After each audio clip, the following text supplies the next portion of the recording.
The Bose speaker typically blinks yellow when it's charging, but it can also occur when there's a pending notification that hasn't been opened, often happening when the speaker is linked to a voice assistant like Amazon's Alexa.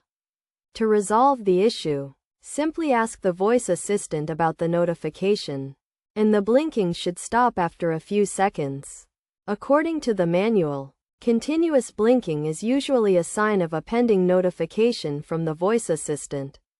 If the blinking is due to charging, it can take around 3 hours for the Bose smart speaker to reach full charge, during which time the device will continue to blink yellow, stopping once the battery is fully charged. The charge typically lasts about 8 hours before needing to be replenished. Resolving the yellow blinking issue on the Bose speaker is a straightforward process that can be easily addressed by checking for notifications or allowing the device to finish charging.